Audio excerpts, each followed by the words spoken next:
کیا لوگ یہ خیال کیے ہوئے ہیں کہ صرف یہ کہنے سے کہ ہم ایمان لے آئے چھوڑ دیے جائیں گے اور ان کی آزمائش نہیں کی جائے گی؟ اور جو لوگ ان سے پہلے ہو چکے ہیں ہم نے ان کو بھی آزمایا تھا اور ان کو بھی آزمائیں گے، سو اللہ ان کو ضرور معلوم کرے گا جو اپنے ایمان میں سچے ہیں اور ان کو بھی جو جھوٹے ہیں۔ کیا وہ لوگ جو برے کام کرتے ہیں یہ سمجھے ہوئے ہیں کہ یہ ہمارے قابو سے نکل جائیں گے؟ جو فیصلہ یہ کرتے ہیں برا ہے۔ جو شخص اللہ کی ملاقات کی امید رکھتا ہو تو اللہ کا مقرر کیا ہوا وقت ضرور آنے والا ہے، اور وہ سننے والا ہے، جاننے والا ہے۔ اور ہم کسی قدر خوف اور بھوک اور مال اور جانوں اور میووں کے نقصان سے تمہاری آزمائش کریں گے، اور صبر کرنے والوں کو بشارت سنا دو کہ ان لوگوں پر جب کوئی مصیبت واقع ہوتی ہے تو کہتے ہیں کہ ہم اللہ ہی کا مال ہیں اور اسی کی طرف لوٹ کر جانے والے ہیں۔ یہی لوگ ہیں جن پر ان کے پروردگار کی عنایتیں ہیں اور خصوصی رحمت بھی ہے، اور یہی سیدھے رستے پر ہیں۔ اور اے پیغمبر، ہم نے تم سے پہلے کسی آدمی کو بقائے دوام نہیں بخشا، بھلا اگر تم مر جاؤ تو کیا یہ لوگ ہمیشہ رہیں گے؟ ہر شخص کو موت کا مزہ چکھنا ہے، اور ہم تم لوگوں کو سختی اور آسودگی میں آزمائش کے طور پر مبتلا کرتے ہیں، اور تم ہماری طرف ہی لوٹ کر آؤ گے۔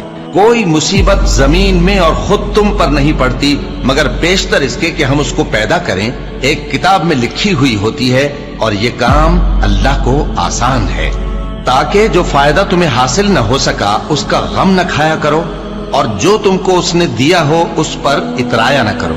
اور اللہ کسی اترانے اور شیخی بگاڑنے والے کو دوست نہیں رکھتا۔ اور ہم نے تمہیں ایک دوسرے کے لیے آزمائش بنایا، کیا تم لوگ صبر کرو گے؟ اور تمہارا پروردگار تو دیکھنے والا ہے۔ اے اہل ایمان، تمہارے مال و جان میں تمہاری آزمائش ضرور کی جائے گی، اور تم اہل کتاب سے اور ان لوگوں سے جو مشرک ہیں بہت سی ایذا کی باتیں سنو گے، تو اگر صبر اور پرہیزگاری کرتے رہو گے تو یہ بڑی ہمت کے کام ہے۔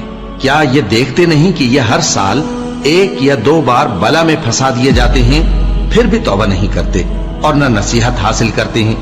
اور جو مصیبت تم پر واقع ہوتی ہے سو تمہارے اپنے کرتوتوں سے، اور وہ بہت سے گناہ تو معاف کر دیتا ہے۔ اور تم زمین میں اللہ کو عاجز نہیں کر سکتے، اور اللہ کے سوا نہ تمہارا کوئی دوست ہے اور نہ مددگار۔ کیا تم یہ خیال کرتے ہو کہ یوں ہی بہشت میں داخل ہو جاؤ گے، اور ابھی تم کو پہلے لوگوں کی سی مشکلیں تو پیش آئی ہی نہیں؟ ان کو بڑی بڑی سختیاں اور تکلیفیں پہنچیں، اور وہ صعوبتوں میں ہلا ہلا دیے گئے، یہاں تک کہ پیغمبر اور مومن لوگ جو ان کے ساتھ تھے سب پکار اٹھے کہ کب اللہ کی مدد آئے گی۔ دیکھو، اللہ کی مدد ان قریب آیا چاہتی ہے۔ اللہ کسی شخص کو اس کی طاقت سے زیادہ کا ذمہ دار نہیں بناتا۔ اچھے کام کرے گا تو اس کو ان کا فائدہ ملے گا، برے کرے گا تو اسے ان کا نقصان پہنچے گا۔ اے پروردگار، اگر ہم سے بھول یا چوک ہو گئی ہو تو ہم سے مواخذہ نہ کیجو۔ اے پروردگار، ہم پر ایسا بوجھ نہ ڈالیو جیسا تو نے ہم سے پہلے لوگوں پر ڈالا تھا۔